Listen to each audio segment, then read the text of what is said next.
सो मैं तुम्हारा investigation officer हूँ जो कि इस केस को टेक केयर करूंगा। I am Gaurav Sarati from Delhi police station. जी सर। सो तुम्हें मालूम है कि तुम यहाँ पे क्यों हो? देश में हर रोज लोग बड़ी संख्या में साइबर ठगों के शिकार हो रहे हैं। पुलिस की तमाम कोशिशों के बावजूद उन पर नकेल नहीं कसी जा पा रही। डिजिटल अरेस्ट साइबर ठगों का नया हथकंडा है, जिसके जरिए वो लोगों को लाखों करोड़ों रुपए उनसे ठग लेते हैं। हमारे साथ एक शख्स यहां पर मौजूद है, सैयद गुलाब, जिनका यहां प्लास्टिक का इंडस्ट्री है, लेकिन ये जाने जाते हैं इस शहर में अपने चैरिटेबल ऑर्गेनाइजेशन के लिए, जिसका नाम है रोटी चैरिटेबल ट्रस्ट। और इससे ये गरीब लोगों में जो अस्पतालों में हैं उन्हें नाश्ता और खाना मुफ्त में मुहैया कराते हैं। लेकिन 2 बार इनसे कोशिश हुई, साइबर ठगों की तरफ से कोशिश की गई इन्हें ठगने की, और पिछली बार तो डिजिटल अरेस्ट किया। लेकिन कैसे ये बच निकले, कैसे क्या हुआ, सैयद गुलाब खुद बताएंगे। एक दिन मेरे को सुबह में 10 बजे कॉल आया, तो एक बंदा ने फ़ोन किया कि हम टेलीकॉम डिपार्टमेंट से ट्राई से बात कर रहे हैं, आपका सिम जो है 15 मिनट में अभी बंद हो जाएगा। मैंने बोला भाई क्यों बंद होएगा, क्योंकि तो मैंने तो अभी 15-17 साल से ये सिम मैं यूज़ कर रहा हूँ, बताइए प्रॉब्लम क्या है। उन्होंने बताया कि आपके नाम से 2 सिम यूज़ हुए हैं, इसीलिए दूसरा जो नंबर जो है, कुछ नंबर बताए थे S1Z, कुछ नंबर बता रहे थे कि ए नंबर में तुम्हारी दूसरा सिम जो एक्टिविटी है उसमें एक इलीगल एक्टिविटीज़ हुई है। तो उन्होंने बताया, मैंने बताया कि मैंने तो कुछ नहीं किया इलीगल एक्टिविटीज़, क्योंकि तो मेरे नाम पे तो एक ही सिम चल रहा है। तो उन्होंने फिर मेरे को घुमा फिरा के ये बताया कि नहीं, आप कहीं स्टेट के बाहर, कहीं दिल्ली, बॉम्बे, कहीं भी बाहर गए थे क्या, कहीं भी आप अपना आधार कार्ड कहीं भी दिए थे क्या।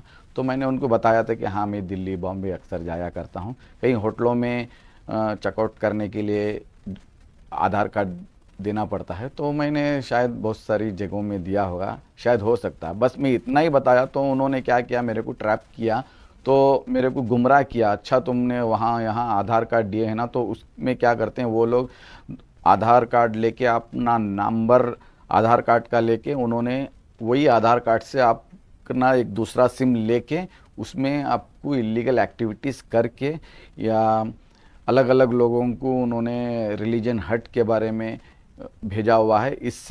इसमें कंप्लेंट हुई है, इसीलिए हम क्राइम ब्रांच से हमको कॉल आई हुई है कि ये दोनों सिम आपका बंद कर दिया। मैंने उनको बताया कि भाई आप मेरा जो एक जो सिम है उसको चालू रहने दो, जो दूसरा जो इलीगल एक्टिविटीज़ हुई है उसको आप बंद कर दो, क्योंकि तो आप ही बता रहे हैं कहीं गए क्या। तो उन्होंने क्या किया, नहीं ये हमारे हाथ में नहीं है, क्योंकि तो हमको क्राइम ब्रांच से आपका नंबर से आपके नाम से हमारे को कंप्लेंट आई हुई है, हमको ब्लॉक करने के लिए बता रहे हैं। तो उन्होंने क्या किया, भाई ब्लॉक हो जाएगा तो बहुत मुश्किल हो जाएगा, क्योंकि तो मेरा बहुत सारा कारोबार बिजनेस रहता है।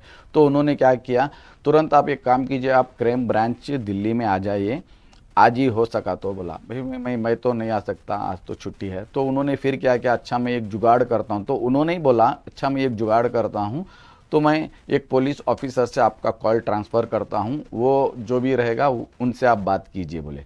फिर दूसरा एक बंदा ने फ़ोन उठाया, एक पुलिस ऑफिसर बन के कुछ नाम बताया था, अननोन पर्सन एक नाम बताया था। फिर उन्होंने बताया अच्छा आपका एक्टिविटीज़ हमने देखा है फेसबुक में, इंस्टा में, अपने रिलीजन हट के लिए कुछ मैसेजेस भेजे हुए हैं, देखा है। हमने बोला भाई हमने तो नहीं किया है, यही टेलीकॉम डिपार्टमेंट वाले बता रहे थे। तो उन्होंने क्या किया, ये काम करना आपको दिल्ली आना पड़ेगा। मैं बोला आज ही कैसे आऊँगा, होना तो मैं मंडे के दिन आऊँगा बोला था मैं। तो उन्होंने फिर से मेरे को बताया एक काम कीजिए, मैं आला अधिकारी से आपका कॉल ट्रांसफ़र करूँगा, अभी इससे पहले आप जो भी है आपका कंप्लेंट नंबर, रजिस्ट्रेशन नंबर जो भी है मैं बोलूँगा, आप पेन और बुक लेके लिख लीजिए। तो मैंने पेन और बुक सारा ले लिया। तो उन्होंने ये भी बताया कि आप बड़े आला ऑफिसर से ये कॉल ट्रांसफ़र करेंगे, इसके लिए आप आधार और अपना पैन सारा डिटेल्स लेके आप एक रूम में बैठ जाइए, एक बंदा ने बोला, एक पुलिस बन के। फिर एक कॉल आया मेरे ये को। वीडियो कॉल था या ऑडियो कॉल था? ये सबसे पहले पूरा ऑडियो कॉल था ये। फिर उन्होंने क्या किया, फिर विद इन सेकेंड में वही कॉल ट्रांसफ़र किया, बोले कि बड़े कोई ऑफिसर हैं। उन्होंने भी कुछ अपना एक नाम बताया, मैं ऑफिसर बात कर रहा हूँ दिल्ली पुलिस से। हाँ बताइए आपका जो मसला जो है एक काम कीजिए, आप हो सका तो दिल्ली आ जाइए। तो उन्होंने भी यही बताया। मैंने उनको थोड़ा डर के बोला, सर ये क्या मसला है, आप कुछ बताएंगे? नहीं नहीं, आपका कुछ कंप्लेंट हुआ है, साइबर क्राइम में कंप्लेंट हुआ है, आपको अरेस्ट करना पड़ेगा, इसीलिए एक काम कीजिए, यहाँ पे आके आप कंप्लेंट कर दीजिए। जो भी आपका सिम है, आधार है, जो भी एक्टिविटीज़ हुई है, आप यहाँ पे आके कंप्लेंट कर दीजिए। तो मैंने बताया वो तो दिल्ली तो बहुत दूर है, मेरे को तो टाइम तो लगेगा। उन्होंने बताया एक काम कीजिए, हम आपका कंप्लेंट यहीं से लेंगे, आप वीडियो कॉल में आएंगे, हम बैठेंगे, जो भी है आपका पैन और आधार दिखाइए, हम यहीं से आपका कंप्लेंट करेंगे, लॉन्च करेंगे और हम आपको एक कॉपी भेज देंगे, आपके मेल में भेज देंगे। तो बोला चलो अच्छी बात है। हमने बोला उनको चलो अच्छी बात है, आप कर दीजिए कंप्लेंट, मेहरबानी होगी, क्योंकि तो दिल्ली आना तो बहुत मुश्किल होएगा। तो उन्होंने क्या किया, आप एक रूम में चले जाओ, रूम में कोई होना नहीं चाहिए, सब लोगों को घर में भी बोल दो यानी कि ये तीसरा कॉल है। हाँ, तीसरा कॉल है। तो उन्होंने बोला मेरे को एक रूम में चले जाओ। तो मैंने रूम में गया, तो उन्होंने बताया कि रूम की कुंडी बंद करो।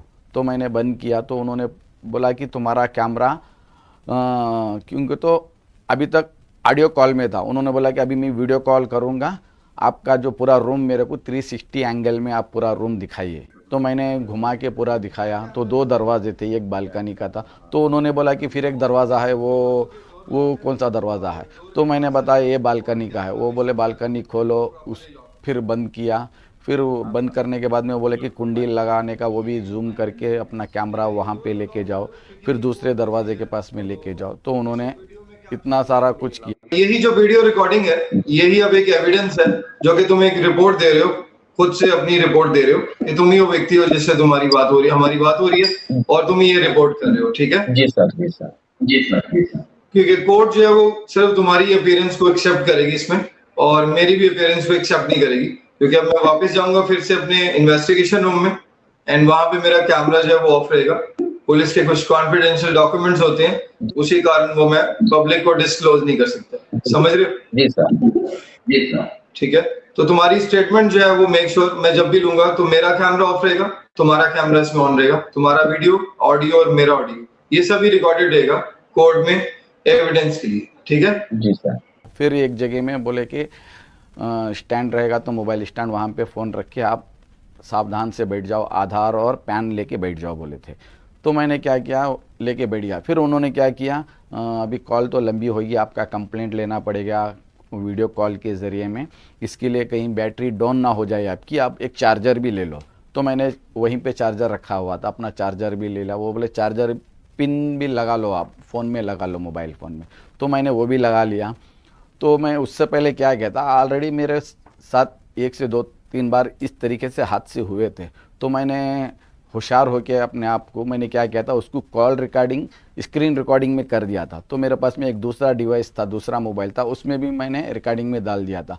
तो उन्होंने मेरे को क्या पूछा था, कोई आपका लैपटॉप, कोई सिस्टम, कोई दूसरा मोबाइल, कोई ऑन वन है क्या, उसको सारा में ऑफ कर दो बोले।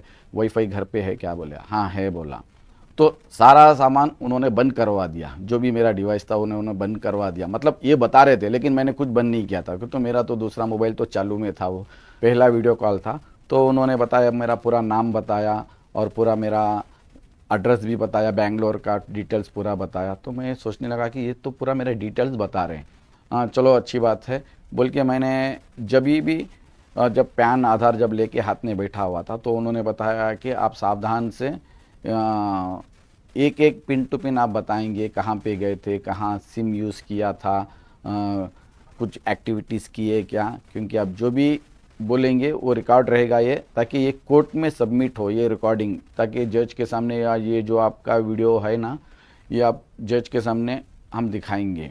तो मैंने सावधान से बैठा था, पूरा बता रहा था मैं दिल्ली बॉम्बे, फिर से वही शुरू से दिल्ली बॉम्बे कहीं गया था मैं, शायद आधार कहीं मिसयूज़ हुआ होगा, मैंने बताया, बाकी का वो भी बताएं। हाँ चलो हम आपको एक काम करेंगे, अब जो भी है आपका पैन दिखाओ, आधार दिखाओ बोले। मैंने क्या किया, पैन और आधार उंगली पकड़ के बिना नंबर दिखाए हुए पैन भी दिखाया, आधार भी दिखाया। फिर वो मेरे को गुमराह करने के लिए बता रहे थे कि नहीं आपका आधार जो है ना वो थोड़ा जूम करके दिखाओ, ये बारकोड दिखाई नहीं दे रहा। तो मेरे को समझ में आया कि ये बारकोड जब भी हम शो करेंगे तो वो स्कैन कर लेंगे। तो मैंने उंगली रख लिया था बारकोड के ऊपर में, मैंने दिखाना शुरू किया। फिर वही बता रहे थे कि यहाँ से आप कंप्लेंट करेंगे, आप इससे अच्छा होएगा कि आप दिल्ली आ जाओ, ये प्रोसेस तो बहुत लंबा लगेगा, आपको जेल भी जाना पड़ेगा। तो इस तरीके से उन्होंने मेरे से बातें की। यानी आपको डरा भी रहे थे वो। हाँ हाँ, डरा भी, इस तरह से डरा रहे थे, तुरंत पुलिस आएगी, आप जहाँ अपने स्टेट में हैं जहाँ हैं वहीं पे इमीडिएट आपको अरेस्ट करके लेके जाएंगी, इस तरीके से मेरे को डरा रहे थे। तो बैंक के डिटेल्स भी लिए उन्होंने आपसे? नहीं, बैंक के डिटेल्स कुछ नहीं लिए, वो बस वो शुरुआत करने वाले थे, क्योंकि तो तकरीबन यही चक्कर में पहले ट्रे वालों का कॉल बोल के बता रहे थे, कितना वक्त लगा इस टेलीकम्युनिकेशन। पूरे प्रोसेस में? तकरीबन 2 घंटा लगा, 10 बजे से 12 बजे तक। फिर आपकी और उनकी बात खत्म कहाँ पे हुई? 12:30 बजे ख़त्म हुई बात। 12 बजे मेरा अलार्म बजना चालू हो गया। 12 बजे मोबाइल के अंदर में एक अलार्म रखा था मैं कुछ काम से अपने, तो 12 बजे अलार्म बजना शुरू हो गया। फिर वो जो ऑफिसर जो थे, पुलिस बन के बैठा हुआ था वो जो बंदा, उन्होंने बताया मैंने आपको पहले ही मना किया था, पूरा डो नॉट डिस्टर्ब बंद करो, फिर इसमें कुछ अलार्म की आवाज़ आ रही है, या तुम दूसरा मोबाइल से कुछ रिकॉर्ड तो नहीं कर रहे हो, इस तरीके से उन्होंने बताया। तब जाके मेरे को रियलाइज़ तो पहले ही से हो गया था, अभी इसके साथ भी और मैं कहाँ से टाइम निकालूं, अभी ये तो स्कैमर हैं बोल के मालूम भी पड़ गया था पहले से। फिर मैंने उनको थोड़ा गाली गलौज चालू कर दिया था। कुछ कलर ऐड करके मुझे सेंड कर दो। हाँ। अबे तेरे को तेरे को तुम पुलिस को गाली दे रहा है? अरे हाँ रे, तेरे को गाली दे रहा हूँ। मालूम है तुम्हें क्या बोल रहा है तू? अरे यार क्या हाँ? क्या करेगा क्या, तू ये बता पहले।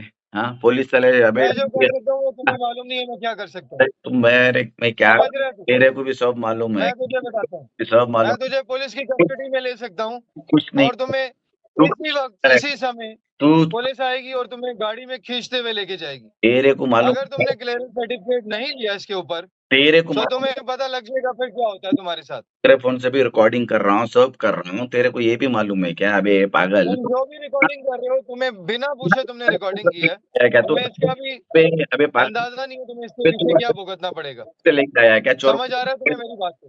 ड्रेस भी सही से तू नहीं बनवाया अपने लिए, हाँ, ढक्कन के।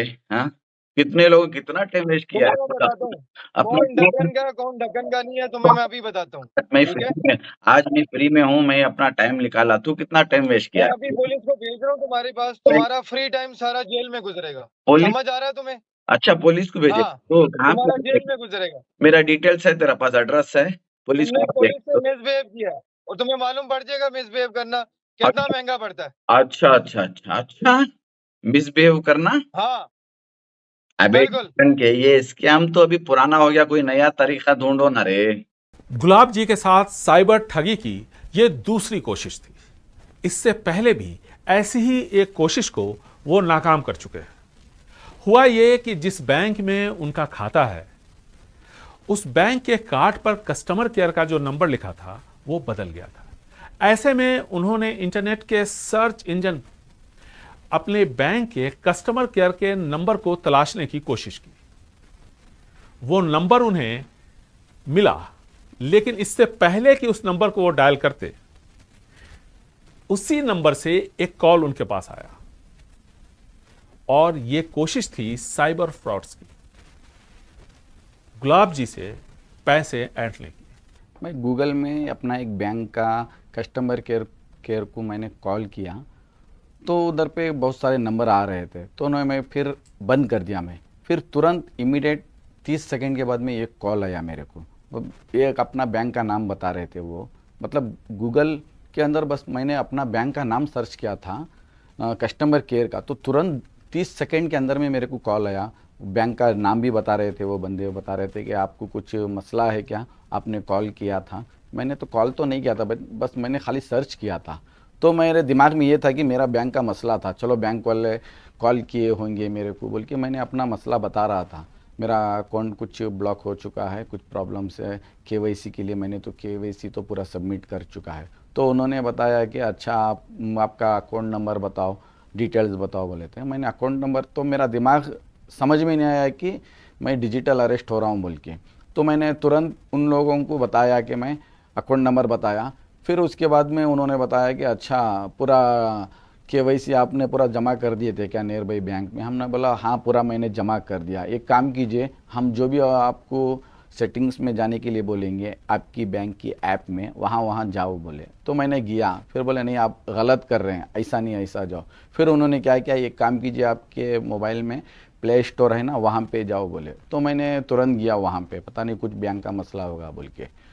तो मैं क्या समझा, चलो कुछ अपडेट करना होगा ऐप मेरा जो बैंक का है। तो उन्होंने फिर मेरे को क्या किया, एक बोले कि एनीडिक्स बोल के एक ऐप है, वो भी एक ऐसा ऐप है वो जो मेरे फ़ोन का एक्सेस सारा वो लोग ले लेते हैं। क्यों, तो उसके बारे में तो मेरे को जानकारी थी, लेकिन उस टाइम पे मेरा दिमाग, मेरे बैंक का जो अकाउंट जो था ना वो ब्लॉक हुआ था, तो मेरा दिमाग वहाँ पे था, इसको कैसे खोलना है, KYC तो हो चुकी है, क्या प्रॉब्लम है बोल के। तो उन्होंने मेरे को एनीडिक्स बोल के भी नहीं बताया, वो बताया ये NY ऐसा इस तरीके से उन्होंने बताया। मैंने उसको डाउनलोड किया, मैं डाउनलोड करने के बाद में फिर वो लाइन में ही थे। फिर उन्होंने मेरे को ये बताया कि ये काम कीजिए, आप उसके अंदर में एक 12 डिजिट नंबर जो शो कर रहा है वो नंबर आप मेरे को बताओ। तो मैंने समझा चलो अभी फेक रहेगा तो ये OTP पूछते हैं, ये तो बस एक नंबर ही पूछ रहे हैं बोल के मैंने 8 नंबर ऐसे ही बोलने लगा। तो उस टाइम पे मेरा फ़ोन जो हाथ में था, मैं ब्लूटूथ से बात कर रहा था, तो तुरंत जो मेरा फ़ोन देखा तो वो ऑटोमेटिकली ऑपरेटिंग हो रहा है, बैक आ रहा है, फ्रंट आ रहा है, ऑपरेटिंग हो रहा है। तो मेरे को समझ में आया ये क्यों, फ़ोन को तो कुछ किया ही नहीं, मैं ऑटोमेटिकली ऑपरेटिंग हो रहा। तब समझ में आया अच्छा ये एनीडिक्स ये तो फेक ऐप है ये, क्योंकि तो मेरा फ़ोन का सारा एक्सेस इमीडिएट उन लोगों के पास में चला गया। तो मैंने तुरंत क्या किया, फ़ोन ही डायरेक्टली ऑफ कर दिया मैं। तब जाके समझ में आया कि अच्छा ये तो एनीडिक्स मेरे साथ में फ्रॉड हो रहा था बोल के उस टाइम पे मैं बच गया। यानी कि 4 डिजिट और अगर आप बता देते हाँ, तो पूरा एक्सेस, पूरा कंट्रोल आपके फ़ोन का उनके पास चला जाता बेशक।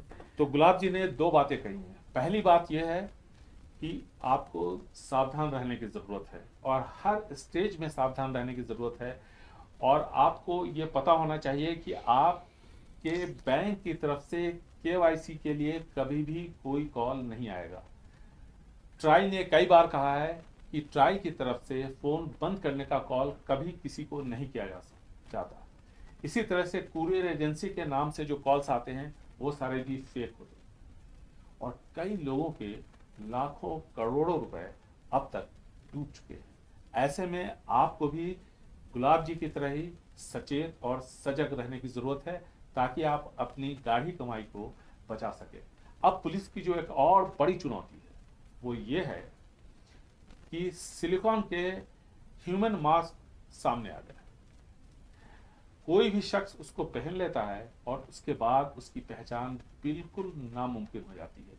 चाइना से इस तरह के मास्क बताए जा रहे हैं कि काफ़ी बड़ी संख्या में इंपोर्ट किए जा रहे हैं। ऐसे में पुलिस को चाहिए कि इस तरह के जो मास्क हैं सिलिकॉन के, उन पर भी कड़ी नज़र रखे, कौन इन्हें इंपोर्ट कर रहा है, किस तरह से इनको इंपोर्ट किया जा रहा है, किस काम के लिए इंपोर्ट किया जा रहा है, ये भी ज़रूरी है। क्योंकि हम फिलहाल डीप फेक तकनीक के एज में रह रहे हैं, और ऐसे में जो शख्स आपको वीडियो कॉल में दिखता है वो उसका असली चेहरा होगा, इसकी कोई गारंटी नहीं है। ऐसे में पुलिस का कहना है कि जब तक आप सजग और सचेत नहीं रहेंगे तब तक डिजिटल अरेस्ट और साइबर ठगों के हर रोज़ नए नए जो उनके हथकंडे हैं वो जिस तरह से अपना जाल फैलाते हैं, इससे बच पाना मुश्किल होगा। बेंगलुरु से कैमरामैन कुमार के साथ निहाल किदवई, NDTV इंडिया।